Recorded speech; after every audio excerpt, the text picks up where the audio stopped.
Mr. Chairman, Ranking Member, members of this committee, I appear today to provide facts and answer questions based on my experience as the Deputy Assistant Secretary of Defense for Russia, Ukraine, and Eurasia. I would first like to describe my background as well as my role and vantage point relevant to your inquiry. I bring to my daily work and to this proceeding my sense of duty to U.S. national security, not to any political party. I have proudly served 2 Democratic and 2 Republican presidents. I entered government service through the Presidential Management Internship Competition, joining the State Department in 1999 to work on counterterrorism in Europe and the former Soviet Union.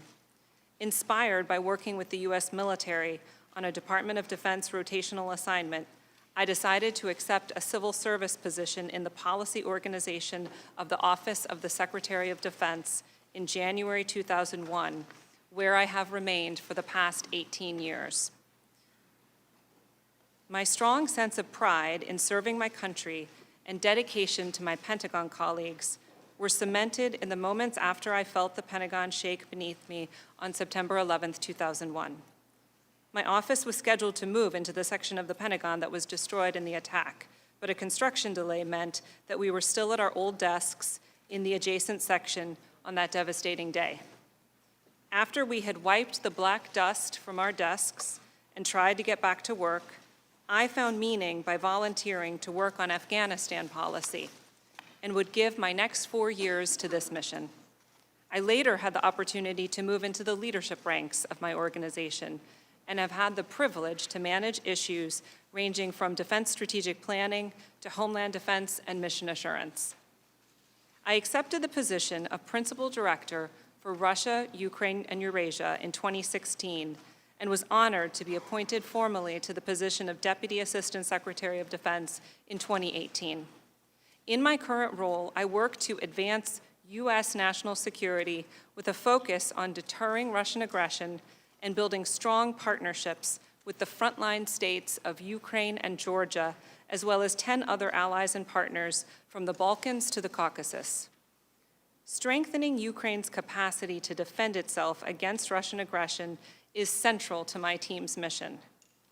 The United States and our allies provide Ukraine with security assistance because it is in our national security interest to deter Russian aggression around the world. We also provide security assistance so that Ukraine can negotiate a peace with Russia from a position of strength.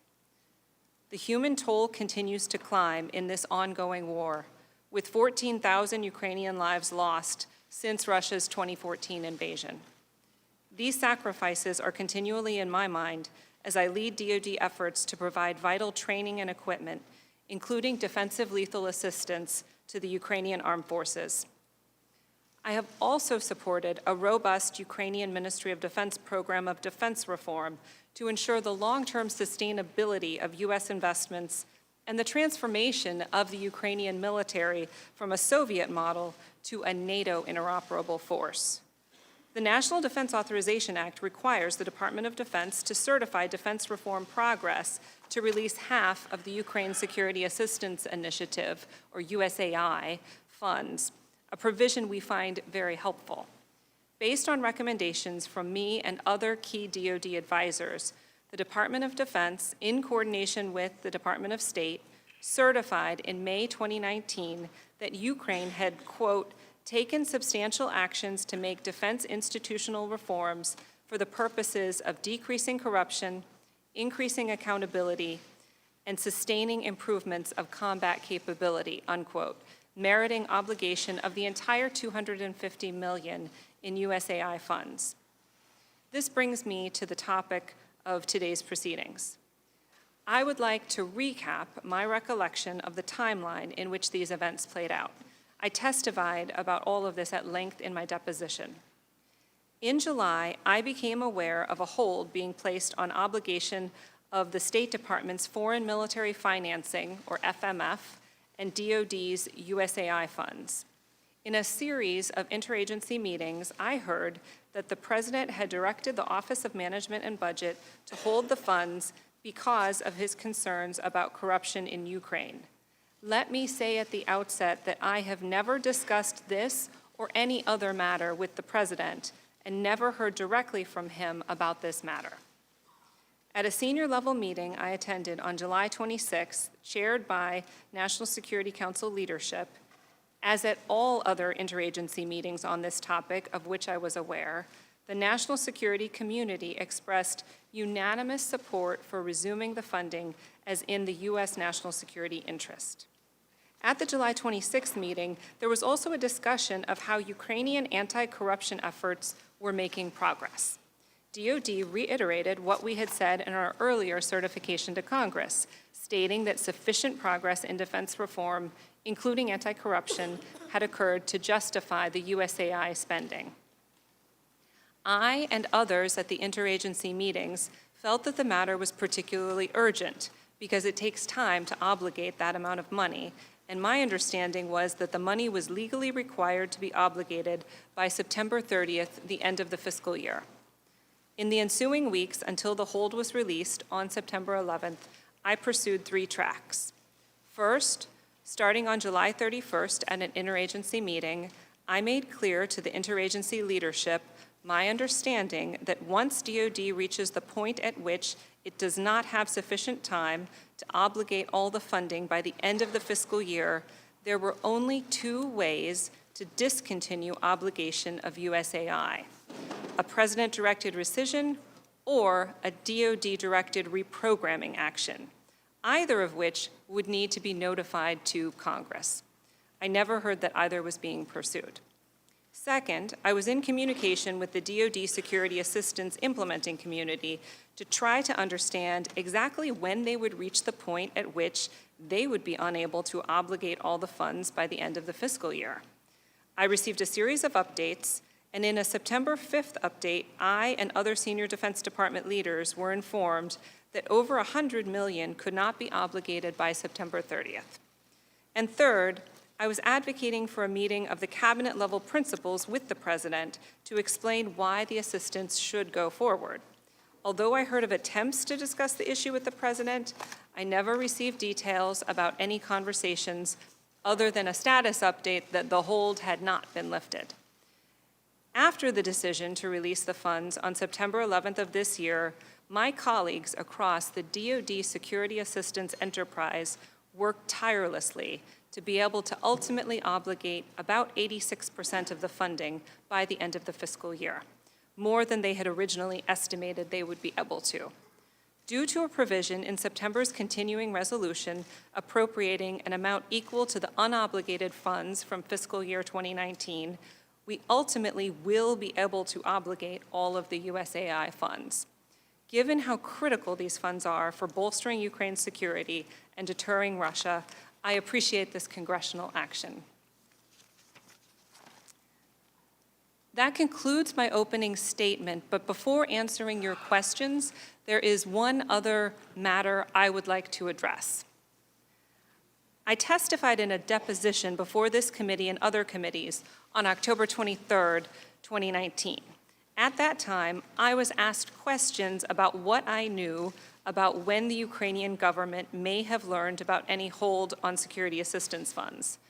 I answered those questions based on my knowledge at that time. Since my deposition, I have again reviewed my calendar, and the only meeting where I recall a Ukrainian official raising the issue with me is on September 5th at the Ukrainian Independence Day celebration. I have, however, since learned some additional information about this subject from my staff. Prior to my deposition testimony, I avoided discussing my testimony with members of my staff or anyone other than my attorney to ensure that my deposition testimony was based only on my personal knowledge. My deposition testimony was publicly released on November 11th, 2019. Members of my staff read the testimony and have come to me since then and provided additional information. Specifically, on the issue of Ukraine's knowledge of the hold or of Ukraine asking questions about possible issues with the flow of assistance, my staff showed me 2 unclassified emails that they received from the State Department. One was received on July 25th at 2:31 p.m. That email said that the Ukrainian Embassy and House Foreign Affairs Committee are asking about security assistance. The second email was received on July 25th at 4:25 p.m. That email said that the Hill knows about the FMF situation to an extent, and so does the Ukrainian embassy. I did not receive either of these emails. My staff does not recall informing me about them, and I do not recall being made aware of their content at the time. I do not have any additional information about precisely what the Ukrainians may have said, what may have been their source of information about a hold or any possible issues with the flow of assistance, or what the State Department officials may have told them. My staff also advised me in the last few days of the following additional facts that may be relevant to this inquiry.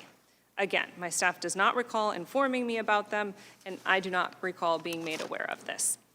On July 3rd at 4:23 p.m., they received an email from the State Department stating that they had heard that the CN is currently being blocked by OMB. This apparently refers to the congressional notification state would send for Ukraine FMF. I have no further information on this. On July 25th, a member of my staff got a question from a Ukraine embassy contact asking what was going on with Ukraine security assistance. Because at that time, we did not know what the guidance was on USAI. The OMB notice of apportionment arrived that day, but this staff member did not find out about it until later. I was informed that the staff member told the Ukrainian official that we were moving forward on USAI, but recommended that the Ukraine embassy check in with state regarding the FMF.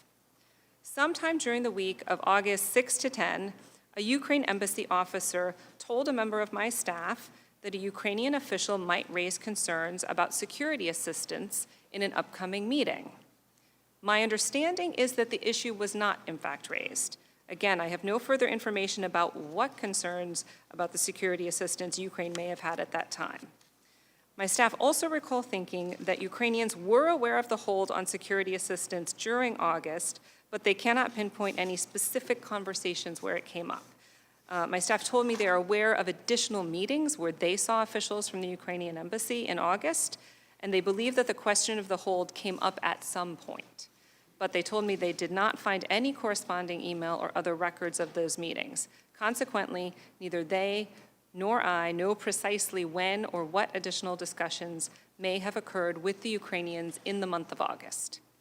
If I had more details on these matters, I would offer them to the committee, but this is the extent of additional information I have received since my deposition.